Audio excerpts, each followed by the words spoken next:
اگلی آیت مبارکہ آیت نمبر 31، ان تجتنبوا کبائر ما تنہون عنہ نکفر عنکم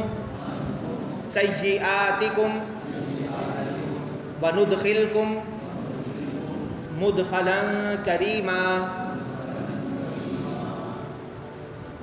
اب اللہ تبارک و تعالیٰ جہاں پر یہ قاعدہ ہے اللہ تعالیٰ کا کہ جب بھی اللہ تبارک و تعالیٰ ایسی کوئی بات بیان فرماتا ہے جس میں عذاب کا ذکر ہوتا ہے کہ اگر ایسا کرو گے تو یہ عذاب ہوگا، تو پھر فوراً اللہ تبارک و تعالیٰ جو لوگ ایسا نہیں کریں گے اور اللہ تعالیٰ کے حکم کے مطابق زندگی گزاریں گے تو ان کو کیا انعامات ملیں گے اس کا ذکر فرماتا ہے۔ یہ عادت ہے اللہ تبارک و تعالیٰ کی، قرآن مجید کا یہی اسلوب ہے، ہم نے ہر جگہ پہ یہی دیکھا ہے۔ اسی حوالے سے اللہ تبارک و تعالیٰ نے فرمایا کہ ان تجتنبوا کبائر ما تنہون عنہ، اور اگر کبیرہ گناہوں سے بچتے رہو، ما تنہون عنہ جن سے تمہیں منع کیا گیا ہے، نکفر عنکم سیئاتکم تو ہم تمہارے دوسرے گناہوں کو بھی بخش دیں گے، وندخلکم مدخلا کریما اور ہم تمہیں داخل کریں گے عزت والی جگہ پر، یعنی کہ جنت۔ تو پہلے فرمایا کہ جو شخص جانتے بوجھتے علم رکھتے احکام کو سمجھتے ہوئے سرکشی اور ظلم کرتے ہوئے ان کو کرے گا، ان کی خلاف ورزی کرے گا، اس کا ٹھکانہ کیا ہے؟ جہنم۔ اور جو گناہ کبیرہ سے بچتا رہے گا، اگرچہ اس سے صغیرہ چھوٹے گناہ سرزد ہو گئے ہوں، لیکن اگر وہ اپنی عادت ایسی بنائے کہ گناہ کبیرہ سے بچتا رہے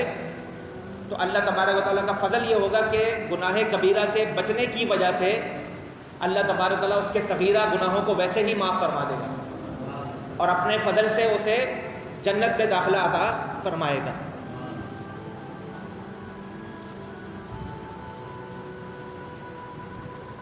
سب سے پہلے تو یہاں پر جو لفظ آیا ان تجتنبوا، اگر تم اجتناب کرو گے۔ اجتناب کیا مطلب کیا ہوتا ہے؟ اجتناب کہتے ہیں کسی ایسے کام کو جس کے دواعی اور اسباب موجود ہوں اور انسان اسے اپنے ارادے اور اپنی مرضی سے نہ کرے، سارے یعنی کہ آسانیاں موجود ہیں گناہ کرنے کی، کوئی روک ٹوک نہیں ہے، دواعی اس کو یعنی کہ آپ کو وہ بلا بھی رہا ہے اپنی طرف، گناہ آسانی ہے اس کو کرنے میں، کوئی روکنے ٹوکنے والا بھی نہیں ہے، تمام دواعی اور اسباب ہونے کے باوجود انسان اپنے ارادے سے پھر وہ گناہ نہ کرے تو اس کو کیا کہتے ہیں؟ اجتناب کرنا، کہ اس شخص نے فلاں چیز سے اجتناب کیا، حالانکہ وہ چیز اس کے لیے کرنا آسان تھی، اس کو کوئی روکنے والا بھی نہیں تھا، اس چیز کے سارے محرکات اسباب موجود تھے، لیکن اس نے اپنے آپ کو اپنی مرضی سے، اپنے ارادے سے، اپنی ول پاور سے روکا، اس کو کہتے ہیں اجتناب۔ اور کبائر کا لفظ آیا، کبائر کبیرہ کی جمع ہے، گناہوں کی اقسام بیان کی گئی ہیں قرآن مجید کے اندر بھی اور احادیث کے اندر بھی، کہ گناہ جو ہیں وہ بنیادی طور پر دو طرح کے ہیں۔ کچھ گناہ ایسے ہیں جن کو اللہ تعالیٰ کے رسول نے کبیرہ قرار دیا ہے، اور کچھ گناہ جو ہیں وہ صغیرہ ہیں۔ گناہ کبیرہ کون سے گناہوں کو کہا جاتا ہے؟ اس کے متعلق بہت سے اقوال ہیں، لیکن سب سے بہترین اور پسندیدہ قول یہ ہے کہ جس کے بارے میں قرآن و حدیث میں کوئی حد مقرر ہو یا اس پر عذاب کی دھمکی، اللہ تعالیٰ کی طرف سے عذاب کی وعید ہو یا رسول اللہ صلی اللہ تعالیٰ علیہ وسلم کی طرف سے عذاب کی وعید ہو، تو وہ گناہ کبیرہ کہلاتا ہے۔ جس پہ کوئی حد مقرر ہو، جیسے کہ قتل کی حد ہے، جس طرح سے زنا کی حد ہے، چوری کرنے کی ایک حد مقرر ہے شریعت کے اندر، جس سزا کو شریعت نے مقرر کیا ہے اس کو حد کہتے ہیں، حد۔ جیسے کہ چوری کی سزا کیا ہے؟ ہاتھ کاٹنا، تو یہ قرآن مجید میں ہے، وَالسَّارِقُ وَالسَّارِقَةُ فَاقْطَعُوا أَيْدِيَهُمَا، اور قتل کی سزا بھی قرآن مجید میں ہے، زنا کی سزا بھی سورۃ النور کے اندر قرآن مجید کے اندر موجود ہے، اسی طرح سے اور بھی دیگر چیزیں۔ تو جن چیزوں کی سزا، جن گناہوں کی سزا، جن غلط کاموں کی سزا اللہ تعالیٰ نے یا اللہ کے رسول صلی اللہ تعالیٰ علیہ وسلم نے مقرر فرمائی ہے اس کو حد کہتے ہیں، اور جن کاموں پر حد مقرر ہو ان کاموں کو کرنا گناہ کبیرہ کہلاتا ہے، اور جن کاموں پہ کوئی حد مقرر نہ ہو لیکن ان کو برا قرار دیا گیا ہو ان کاموں کو کرنا گناہ صغیرہ کہلاتا ہے۔ اب گناہ کبیرہ جو ہے اس کے بارے میں حدیث مبارکہ میں آتا ہے رسول اللہ صلی اللہ تعالیٰ علیہ وسلم نے فرمایا کہ اللہ تبارک و تعالیٰ نے کچھ فرائض مقرر کیے ہیں، لہذا تم انہیں ہرگز ضائع نہ کرو۔ نماز فرض ہے، روزہ رکھنا فرض ہے، زکوٰۃ فرض ہے، اور کچھ چیزیں حرام کی ہیں انہیں ہرگز ہلکا نہ جانو، اور کچھ حدیں قائم کی ہیں ان سے ہرگز تجاوز نہ کرو، اور اس نے تم پر رحمت فرماتے ہوئے جان بوجھ کر کچھ چیزوں کے متعلق کچھ نہیں فرمایا تو ان کی جستجو نہ کرو۔ جس کے بارے میں اللہ تعالیٰ نے نہیں بتایا تو اس کے پیچھے پڑھنے کی ضرورت نہیں ہے، متشابہات کے پیچھے پڑھنے کی ضرورت نہیں ہے۔ سورہ آل عمران کے اندر اللہ تعالیٰ نے بیان فرما دیا کہ متشابہات میں پڑھنے سے کیا ہوتا ہے، نقصان ہوتا ہے۔ اور ایک اور جگہ فرمایا نبی پاک علیہ الصلوۃ والسلام نے کہ جب کوئی بندہ گناہ کرتا ہے تو اس کے دل پر ایک سیاہ نقطہ لگا دیا جاتا ہے، ایک دل پر ایک سیاہ نقطہ لگا دیا جاتا ہے۔ اگر وہ گناہ پہ گناہ کرتا جائے تو وہ سیاہ دھبے اس کے دل پہ بڑھتے جائیں گے اور اس کا پورا دل سیاہ ہو جائے گا، اور دل کے سیاہ ہونے سے مراد یہ ہے کہ پھر وہ اللہ کی رحمت کا مستحق نہیں رہتا، یا اس کو نیکی کی طرف توفیق نہیں ملتی۔ لیکن جب وہ اپنے گناہ سے باز آ جاتا ہے، واپس آ جاتا ہے اور توبہ اور استغفار کرتا ہے، اللہ کے حضور ندامت کا اظہار کرتا ہے، توبہ طلب کرتا ہے، تو اللہ تعالیٰ اس کا وہ دل کے اوپر لگا سیاہ نقطہ مٹا دیتا ہے، نقطہ مٹا دیتا ہے، اور دوبارہ اس کا دل صاف ہو جاتا ہے، نیکی کی طرف مائل ہوتا ہے، اس کے دل میں نیکی کی محبت پیدا ہو جاتی ہے، نیک کام کرنا اس کے لیے آسان ہو جاتا ہے۔ دل کے سیاہ یا غیر سیاہ ہونے کا مطلب یہ ہے کہ توفیق اس کو نیکی کی ملنا شروع ہو جاتی ہے، اور گناہ سے بچنے کی طاقت اللہ تبارک و تعالیٰ کی طرف سے ملنا شروع ہو جاتی ہے۔ اب گناہ کبیرہ، کون کون سے گناہوں کو گناہ کبیرہ قرآن میں یا حدیث میں کہا گیا ہے، اس کی ایک بہت بڑی تفصیل ہے اور ایک بہت بڑی لسٹ ہے جس کو یہاں بیان نہیں کیا جا سکتا۔ لیکن بڑے بڑے گناہ کبیرہ جن کے بارے میں ایک حدیث مشہور ہے، رسول اللہ صلی اللہ تعالیٰ علیہ وسلم نے فرمایا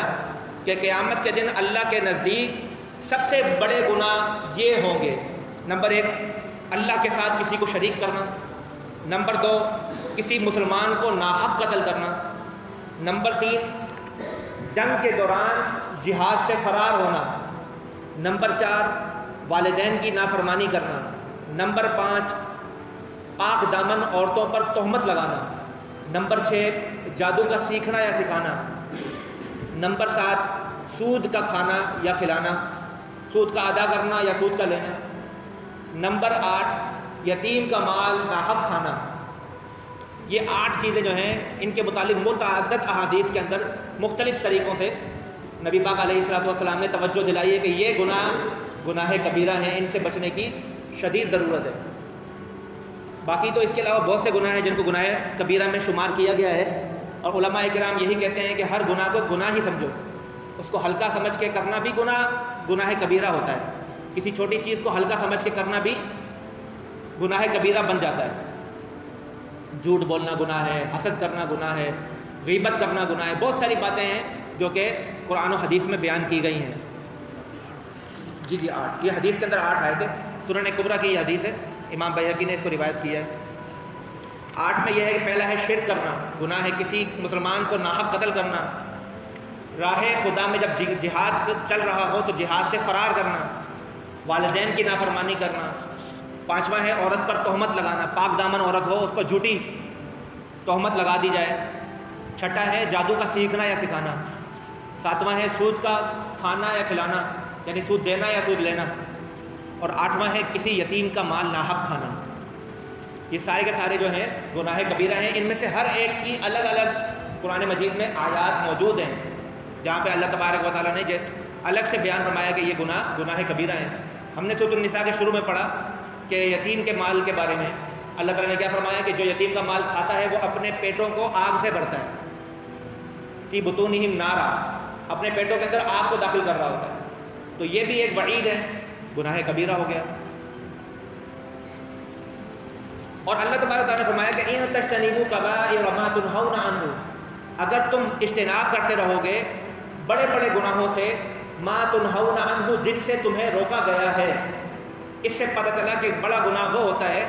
جس سے قرآن اور حدیث میں واضح طور پر روکا گیا ہو کہ یہ کام نہیں کرنا۔ نکفر عنکم سیئاتکم، تو ہم تمہارے دوسرے گناہوں کو بخش دیں گے، نکفر کا مطلب ہوتا ہے نمحو، مٹا دیں گے، تمہارے بڑے گناہوں کے علاوہ جو دوسرے گناہ ہوں گے ان کو ویسے ہی مٹا دیں گے۔ کس کی وجہ سے؟ کہ تم بڑے گناہوں سے اپنی ارادے، اپنی مرضی سے، اپنی ول پاور کے ذریعے ان سے بچتے ہو۔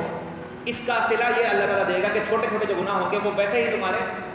مٹا دیے جائیں گے۔ وَنُدْخِلْكُمْ مُدْخَلًا كَرِيمًا، اور اللہ تعالیٰ تمہیں عزت والے مقام پر داخل فرمائے گا۔ جیسا کہ احادیث کے اندر آتا ہے کہ جب کوئی شخص نماز کے لیے وضو کرتا ہے تو وضو سے اس کے صغیرہ گناہ جو ہیں وہ جھڑ جاتے ہیں۔ اسی طرح سے یہ بھی حدیث کے اندر آیا کہ ایک نماز اگر آپ نے پڑھی اور پھر دوسری نماز آپ نے پڑھی تو دونوں نمازوں کے درمیان جو چھوٹے گناہ آپ سے سرزد ہو گئے وہ سارے اللہ تبارک تعالیٰ اس کی برکت سے معاف فرما دیتا ہے۔ تو اس طرح کی بہت سی احادیث ہیں۔ کسی مسلمان کے شخص کے پاؤں میں کانٹا لگتا ہے تو اللہ تبارک تعالیٰ اس کے گناہوں کو معاف فرما دیتا ہے۔ کسی کو بخار آتا ہے، تکلیف آتی ہے، بندہ مومن ہونا چاہیے۔ شرط یہ ہے، شرط کیا ہے کہ وہ بندہ مومن ہو، اس کے عقائد صحیح ہوں اور وہ عمومی طور پر نیک اعمال پر کاربند ہو، عمومی طور پر نیک اعمال پر کاربند ہو، تو پھر یہ چھوٹے چھوٹے جو عمل ہیں وہ بھی اس کو فائدہ دیتے ہیں۔ تو اللہ تبارک تعالیٰ نے دونوں زاویے بیان فرما دیے کہ جو جانتے بوجھتے ہوئے احکام کی خلاف ورزی کرے گا اسے جہنم میں داخل کیا جائے گا، اور جو بڑے گناہوں سے اپنے آپ کو بچائے گا تو اللہ تبارک تعالیٰ اس کی برکت سے چھوٹے گناہ ویسے ہی معاف فرما دے گا اور اسے جنت میں جگہ عطا فرمائے گا۔